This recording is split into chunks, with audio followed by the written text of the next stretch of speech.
Shalom. Alors voilà, cette semaine, nous abordons la lecture du livre de Shemot, le livre d'Exode. Et Shemot, ça veut dire déjà en hébreu les noms. Il s'agit des noms. Donc la paracha va du premier chapitre de Exode jusqu'au chapitre 6 au verset 1. Et l'Haftara, c'est entre autres Ésaïe 27, 6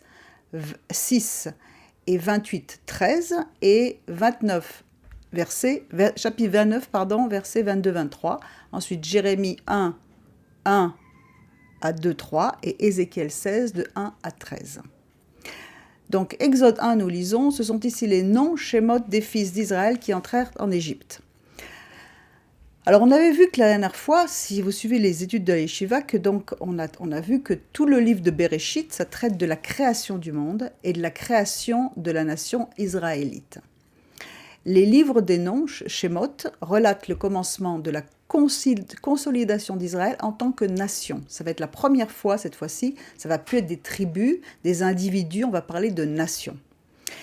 Parce que les tribus n'étaient qu'un embryon dans le livre de Genèse. Et de plus, Israël ne suit pas le schéma habituel de la constitution d'une nation. Il n'y a pas de terre, il n'y a pas de culture, il n'y a rien encore. C'est tout un peuple. Et il va se constituer en peuple et nation par une intervention divine avant même d'avoir une terre ou de représenter une ethnie. Donc Shemot nous montre la construction d'Israël en tant que nation. Et ça relate la délivrance du peuple qui est descendu en Égypte avec Yaakov, ensuite réduit à l'esclavage, comme ça avait été prophétisé à Abraham. Ceci dit également, prophétisé à Abraham dans le livre de Bereshit, Dieu avait annoncé qu'il ferait de lui une grande nation. Alors, justement, le livre de Shemot va nous montrer comment Dieu va s'y prendre pour accomplir la promesse qu'il a faite au premier patriarche, père de tous les croyants. Alors, si on regarde un peu la constitution du livre de Shemot, on voit donc qu'il y a les premiers chapitres de 1 à 17, c'est la sortie d'Égypte et le voyage vers le mont Sinaï. Ensuite, jusqu'au chapitre 24, ça va être la réception, c'est la deuxième partie, la réception de la Torah et les premiers commandements. Jusqu'au verset 31, ça va être le commandement de construire le Mishkan, le tabernacle. Ensuite, le veau d'or et les secondes tables jusqu'au chapitre 34. Et ensuite, jusqu'à la fin, chapitre 40, ça va être la construction du Mishkan et la venue de la Shrina, c'est-à-dire la présence divine. Tout au long de l'étude donc, du livre de Shemot, on revient sur toutes ces étapes qui nous dévoilent petit à petit justement les mystères du plan de salut qui sont révélés en Yeshua. Alors déjà, rappelons tout d'abord les alliances divines qui ont été faites à Abraham. Déjà dans Genèse 15 et Genèse 17. Nous avons donc deux alliances. La première, dit l'Éternel, dit à Abraham, « Sache certainement que ta semence séjournera dans un pays qui n'est pas le sien, et ils la serviront, et l'opprimeront pendant 400 ans. Mais aussi je jugerai, moi, la nation qui les aura asservis, et après cela, ils sortiront avec de grands biens. Et toi, tu t'en iras avec tes pères en paix, tu seras enterré en bonne vieillesse. En la 4e génération, ils reviendront ici, car l'iniquité des Amoréens n'est pas encore venue à son comble. Et il arriva que le soleil s'étant couché, il y eut une obscurité épaisse, et voici une fournaise fumante, un brandon de feu qui passa entre les pièces des animaux. En ce jour-là, l'Éternel fit une alliance avec Avram, disant « Je te donne ce pays à ta semence, depuis le fleuve d'Égypte jusqu'au grand fleuve, le fleuve Euphrate, c'est-à-dire un territoire gigantesque. » C'était une des frontières d'Israël. Le Kénien, le Kénisien, le Cadmonien, le Hétien, Phérézien, Réphaïm, Amoréen, Cananéen, Girgasien, Jébusien. Tout ceci, ce sont tous donc chacun à ses études. Alors, de quelle alliance s'agit-il ? Il s'agit de la première alliance, c'est-à-dire qu'on appelle l'alliance Bein Ametarim, entre les morceaux. La seconde alliance est dans le livre de Genèse 17, chapitre 17. « Et j'établirai mon alliance entre toi et la semence, et ta semence après toi, en leur génération, pour être une alliance perpétuelle, afin que je sois ton Dieu à toi et à ta semence après toi. Et je te donne à ta semence après toi le pays de ton séjournement, tout le pays de Canaan, en possession perpétuelle. » Donc cette alliance est directement liée avec la possession de la terre d'Israël, l'entrée en terre d'Israël. Et c'est ici mon alliance, d'abord tu garderas mon alliance, toi et ta semence en leur génération, c'est ici mon alliance que vous garderez entre moi et vous et ta semence après toi, que tout mâle d'entre vous soit circoncis. Et etc., etc. Tout mâle de 8 jours sera circoncis, celui qui est né dans la maison, celui qui est acheté à prix d'argent, tout fils d'étranger, etc. Et ce sera mon alliance en votre chair comme alliance perpétuelle. Alors, de quelle alliance s'agit-il? C'est la seconde alliance qui est établie avec Abraham. Alors donc, quel est le lien entre l'alliance Ben Amétarim, la première, et la sortie d'Égypte, qui en fait correspond à la première partie du Shemot, mais aussi, je jugerai, moi, la nation qui les aura asservis, c'est-à-dire l'Égypte. Après cela, il sortira avec de grands biens. Alors, d'après Exode 5, verset 1, quel était le but principal de la sortie d'Égypte? Après cela, Moshe et Aaron allèrent dire au Pharaon, « Ainsi dit l'Éternel, le Dieu d'Israël, laisse aller mon peuple afin qu'il me célèbre une fête dans le désert. » C'est-à-dire que c'est la première partie du livre d'Exode, la sortie d'Égypte et le voyage vers le mont Sinaï. Le but de la délivrance d'Égypte, c'était d'aller célébrer une fête à l'Éternel afin de devenir le peuple saint Kadosh qui l'attend. Et la circoncision du cœur, qui est liée avec la seconde partie justement du livre d'Exode, elle indique une sanctification de cœur nécessaire pour pouvoir pratiquer cette sanctification qui commencerait avec le don de la Torah au mont Sinaï. C'est la deuxième partie du livre de Shemot, la réception de la Torah et les premiers commandements, chapitres 18 à 24. Alors, ayant posé ces quelques bases, et ça ce n'est qu'un vraiment le bout de l'iceberg de toute l'étude, nous allons entamer l'étude du Sefer Shemot, donc le livre de Shemot, et nous établirons au fur et à mesure les liens entre la réception de la Torah, la construction du Mishkan, le péché du veau d'or et toutes ces étapes différentes qui nous parlent du plan de rédemption. Alors déjà, si on parle de l'accomplissement de la première alliance, donc, qui était avec Abraham, alors, le nom du livre qu'on étudie, Shemot, donc, indique déjà la continuité de ce qu'il y avait dans Genèse. Comment ça se fait? On voit ça. Dans Exode 1, il est dit, ce sont ici les noms, Shemot, des fils d'Israël qui entrèrent en Égypte. Et on a déjà rencontré ce mot, ce titre. On l'a vu dans l'étude Vaïgash, que la descente en Égypte, c'était en fait une parenthèse dans l'histoire du peuple israélite. La parachia a été fermée, ce qu'on appelle sgoura, c'est-à-dire que c'est donc des techniques d'interprétation de la parole qui montrent qu'il y a donc un changement de thème subtil, mais qui est lié. Et on le voit dans Genèse 46, 7, il dit « Il amena avec lui donc en Égypte ses fils et ses filles, et les fils de ses filles, et voici les noms des descendants de Jacob, Shemot. » Donc en fait, le verset 8, Genèse 46, 8, démarre le récit de l'esclavage en Égypte pour aboutir au second livre de la Torah, qui est Shemot. Il y a une continuité qui est déjà annoncée. En fait, le livre d'Exode nous fait le récit de la fin de cette parenthèse de l'exil, puisqu'ils vont sortir. Dieu dit à Jacob de ne pas craindre de descendre en exil, car il va leur faire remonter. Il lui dit, dans Genèse 46, « Moi, je suis Dieu, le Dieu de ton père, ne crains pas de descendre en Égypte, car je t'y ferai devenir une grande nation. Moi, je descendrai avec toi en Égypte, et moi, je t'en ferai aussi certainement remonter. » La Shrina est toujours avec le peuple en exil. Et Yosef mettra sa main sur tes yeux. Yosef, c'est complètement le Messie Ben Yosef, le premier venu de Yeshua qu'on a étudié dans le livre de Bereshit. Alors nous sommes maintenant devant la réalisation de cette promesse. Les cris du peuple sont montés devant l'Éternel et il va les faire sortir d'Égypte. Alors on peut comparer, si vous voulez, les paroles que Dieu donne lors de la révélation du buisson ardent avec celles qui sont données à Abraham. Tout d'abord, devant le tableau que vous avez devant les yeux, vous voyez donc il y a en Genèse à gauche le texte de Genèse 15 et à droite celui d'Exode.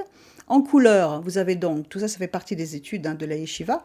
Donc vous avez au verset 13, l'Éternel dit à Abraham, je vais juste lire les passages qui sont en couleur, tu séjourneras dans un pays qui n'est pas le tien, et ils l'asserviront et l'opprimeront. Qu'est-ce qu'on trouve avec la réalisation maintenant de cette première alliance dans le livre d'Exode? J'ai vu l'affliction de mon peuple qui est en Égypte, c'est un pays qui n'est pas le sien, j'ai entendu le cri, ils sont asservis et opprimés. Verset 14, je jugerai moi la nation. Qu'est-ce qu'on voit dans Exode? J'étendrai ma main, je frapperai l'Égypte. Genèse, après cela, ils sortiront avec de grands biens. Qu'est-ce qu'on voit dans Exode? Ils sortiront, vous ne partirez pas à vide, vous aurez des objets d'argent, d'or, des vêtements, vous dépouillerez les Égyptiens. Dans Genèse, je donne ce pays à ta semence, le pays héthien, phérézien, amoréen, etc. Qu'est-ce qu'on voit dans Exode? Et j'ai dit, je vous ferai monter hors de l'affliction de l'Égypte, dans le pays du Cananéen, du Héthien, etc., etc., etc., dans un pays ruisselant de lait et de miel. Donc nous sommes bien devant l'accomplissement de la première promesse, la première alliance faite avec Abraham. Pour cela, il va y avoir un nom mystérieux qui va être utilisé. Et on voit dans Exode 3, Moshe dit à Dieu, « Voici quand je viendrai vers les fils d'Israël et que je leur dirai, le Dieu de vos pères m'a envoyé vers vous et qu'ils me diront quel est son nom, que leur dirai-je » Et Hachem dit donc à Moshe, c'est traduit « je suis celui qui suis », il n'y a pas vraiment de traduction, c'est « Heye Asher Heye ». Je serai qui je suis, c'est un nom qui transcende complètement la notion de temps et notre monde actuel. Et Heye m'a envoyé vers vous. Et Dieu dit encore à Moshe, tu diras aussi aux fils d'Israël, l'Éternel, le Dieu de vos pères, le Dieu d'Abraham, Yitzhak et Yaakov m'a envoyé vers vous. C'est là mon nom éternellement, Leolam. Et c'est là mon mémorial de génération en génération. Déjà, et d'une, ce nom n'apparaît qu'une seule fois dans la Torah, c'est ici. Et Moshe reçoit une partie de cette révélation qui est liée à la délivrance. Deuxièmement, Rashi nous dit qu'il manque une lettre dans le mot les olam. Olam, normalement, c'est écrit avec un vav. Et là, dans le texte Mikraï, donc dans le texte de Tanar, il n'y a pas de vav. Ce qui fait qu'on peut le lire d'une autre façon. On peut le lire les alem, qui veut dire caché, dissimulé. Une partie de ce nom nous est dissimulée, bien entendu, parce que le nom sacré de 4 lettres appartient aux différents 4 niveaux du monde supérieur, auxquels nous n'avons pas accès. Nous avons accès à certains et pas à tous. Elle n'appartient pas au domaine de notre raison, mais à celui de la révélation future. Et nous avons un verset dans Apocalypse qui nous donne une allusion à ce nom caché, Nistar. Il dit « Et je vis le ciel ouvert, et voici un cheval blanc, celui qui est assis dessus, appelé fidèle et véritable, Hémet, le dieu de Hémet. Et il juge et combat en justice, et ses yeux sont une flamme de feu. Sur sa tête, il y a plusieurs diadèmes, et il porte un nom écrit que nul ne connaît que lui seul, et il est vêtu d'un vêtement teint dans le sang, et son nom s'appelle Dvar Elohim, la parole de Dieu, etc. Il a écrit sur son vêtement, sur sa cuisse, Melech Hamlachim Adon Adonim, c'est-à-dire le roi des rois et le seigneur des seigneurs. Donc nous avons une allusion vraiment à un nom mystérieux qui doit être utilisé pour la délivrance. Et ensuite, on a un autre mot-clé de la délivrance encore, c'est dans Exode 4, quand il est dit « Le peuple crut, et ils apprirent que l'Éternel avait visité, Pakad, les fils d'Israël, qu'il avait vu leur affliction, ils s'inclinèrent et se prosternèrent. » C'est quoi le mot-clé ici? C'est Pakad, parce qu'on l'a déjà rencontré dans l'étude de Genèse, dans Genèse 50-25, avec la promesse de Yosef. Yosef fit jurer les Bnei Israël, il leur dit « Certainement Dieu vous visitera. » Pakod, Yifkod, c'est le même mot, répété 2 fois. Un mot double que la tradition juive assimile à un double souvenir. L'un se rapporte à Moshe et l'autre au roi Messie. Bien entendu que le roi Messie, c'est celui qui va accorder la délivrance future. C'est un mot code secret qui est donné aux enfants d'Israël. Il marque la délivrance promise pour les Bnei Israël. Il est employé à chaque intervention divine lorsque Dieu intervient dans l'histoire des hommes pour le délivrer. Et où est-ce qu'on retrouve ce mot? On le retrouve déguisé sous du grec dans Luc 1, 68, 79, quand il est dit « Béni soit le Seigneur, le Dieu d'Israël, car il a visité Pakad et sauvé son peuple, et nous a suscité une corne de délivrance dans la maison de David, son serviteur, selon ce qu'il avait dit par la bouche de ses saints prophètes, qui ont été de tout temps une délivrance de nos ennemis et de la main de tous ceux qui nous haïssent, parce que bien entendu, tout ce qui est la sortie d'Égypte et tout, ça concerne également tous nos propres combats, pour accomplir la miséricorde envers nos pères et pour se souvenir de sa sainte alliance, du serment qu'il a juré à Abraham, notre père, de nous accorder, étant libérés de la main de nos ennemis, de le servir sans crainte, en sainteté et en justice devant lui tous les jours.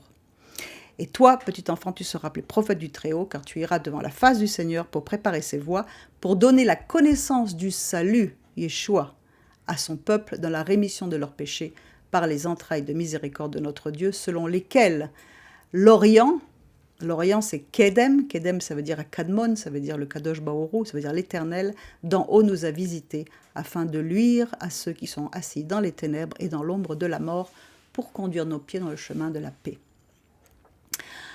Alors, il y a plein de choses dans cette paracha qui sont très riches. Entre autres, en référence aux 70 âmes, dans le Zohar, là je vous donne un texte du Zohar, Rabbi Chia demande à Rabbi Shimon d'expliquer la signification du nombre 70. Pourquoi la Torah énumère d'abord les fils de Yaakov comme 12, puis ensuite comme 70. Alors l'explication de Rabbi Shimon, c'est que 70 correspond aux 70 nations du monde. En Genèse 10, vous avez le récapitulatif de toutes les nations souches, qui sont au nombre de 70. 70, ça représente beaucoup de choses. Ça représente les nations, ça représente le secret, ça représente le vin nouveau, ça représente plein de choses. En outre, nous apprenons, continue le Zohar, que tout, comme le monde ne peut exister sans les 4 vents, les autres nations du monde ne peuvent exister sans Israël, car les 12 tribus éclairent les 70 nations, tout comme les 12 sources abreuvent les 70 palmiers dans les prochaines parachas qu'on va lire. Alors, l'Haftara nous parle, elles sont toujours choisies en fonction du thème de la paracha. Donc c'est très important parce que de là, le thème, on est en train de parler donc des tribus qui sont constituées en tant que nation, du plan de Dieu qui va se réaliser à travers Israël comme lumière du monde, etc. Et quel est le thème de l'Haftara? Dans Ésaïe, donc 27, on dit « Dorénavant, Yaakov prendra racine, et Israël fleurira et poussera et remplira de fruits la face du monde. » Alors nous avons 2 noms, Yaakov et Israël. Le nom de Yaakov, en général, se représente toujours le peuple en route vers sa vocation messianique. Et Yisraël, c'est l'idéal atteint.